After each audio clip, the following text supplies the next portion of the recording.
Tonight on America's Hope, Christians, politics, and AI. Oh my. What role would the Christian vote play in the presidential election, and what influence will AI have on voters?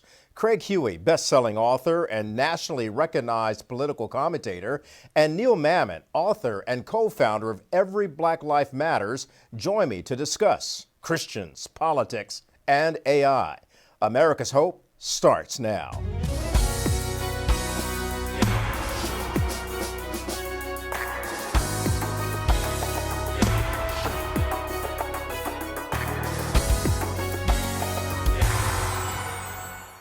Good evening, I'm Kelly Wright. Welcome to America's Hope. I'm glad you could join us. Well, Super Tuesday has come and gone. The outcome is very clear. We are looking at a rematch between President Joe Biden and former President Donald Trump. Make no mistake, this matchup will likely cause more fissures within a country that is already deeply divided due to partisan politics. Tonight, we go beyond the campaign trail and headlines to discuss a voting bloc that may have a heavy influence in the outcome in November.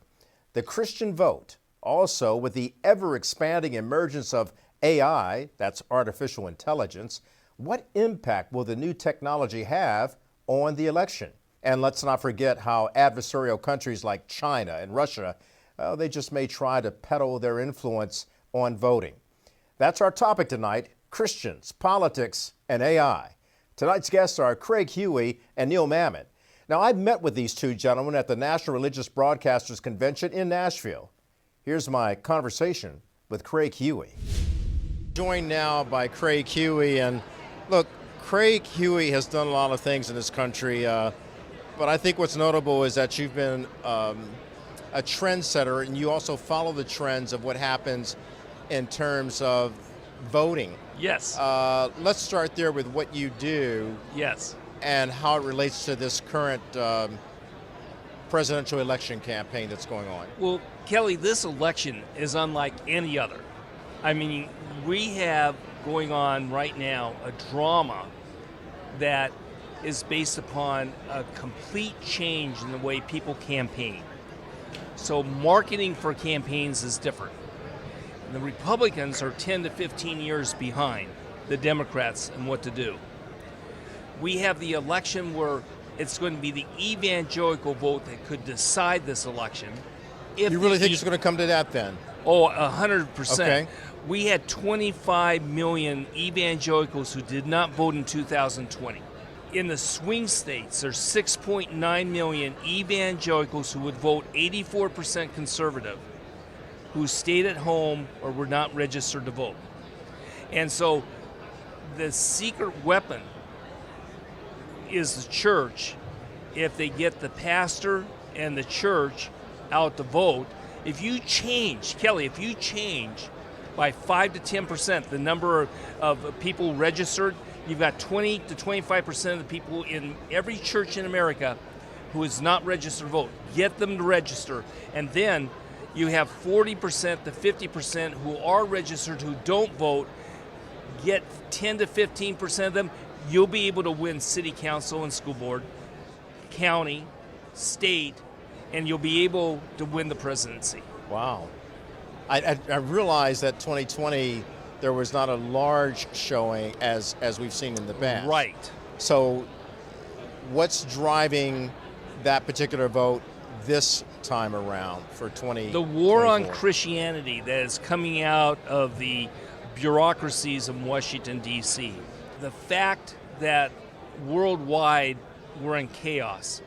The inflation because of government overspending, where the value of the dollar has gone down and devastated families and created tremendous economic stress. These are the border. The border. And all that's going on there. We have all the issues, but here's the problem. If you notice that there was an election in New York, the Republican lost. There was an election in Pennsylvania, the Republicans lost. In a conservative city that always had a Republican in Florida and also in Colorado Springs, they lost to radical left.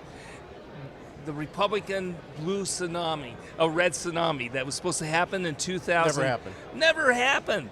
Yeah. And that's because they know how to get out the vote, and the Republicans don't.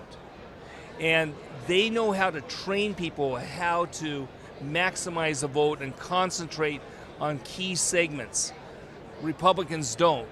They concentrate on early voting and ballot harvesting, and the Republicans don't.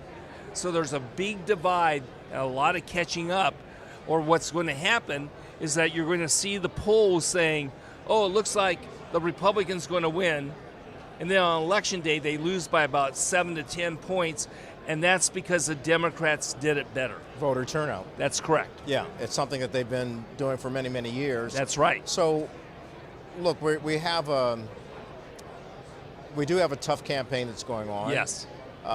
Most notably between Joe Biden, the incumbent, and Right. Donald Trump, who's trying to get back into office. Yes.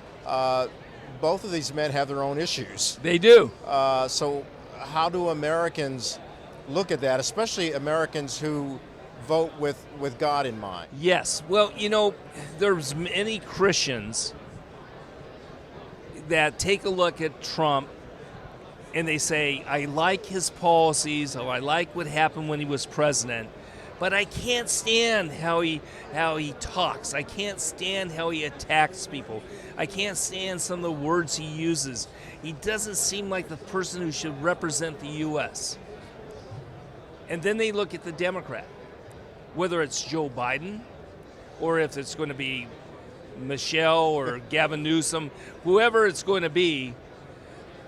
They, as a Christian, you look at the alternative, and the policies are completely against a biblical worldview.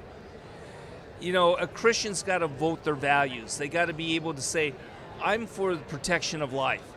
I'm for the protection of Israel. I want to protect the persecuted church worldwide. I want to protect religious liberty here in the United States.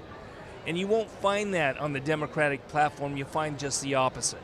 The Democrat candidates cannot represent that. So the Republicans have a chance of communicating, but they've got to have the pastor and the Christians stepping forward as to why. You may not think a candidate's perfect. You might not like that particular candidate, but you got to vote for the issues. We call this strategically limiting evil. Strategically limiting evil, you may not like something or someone, but it's a lot better than the alternative. And so to vote, because Christians vote out of love, Christians vote to be salt and light, Christians vote to be able to protect the religious liberty in Israel and what have you, they've got to get to the poll and they got to stand firm. Hi, everybody. I hope you're enjoying this episode so far of America's Hope. If you'd like to see it in its entirety, just click on the link below. Thanks for watching.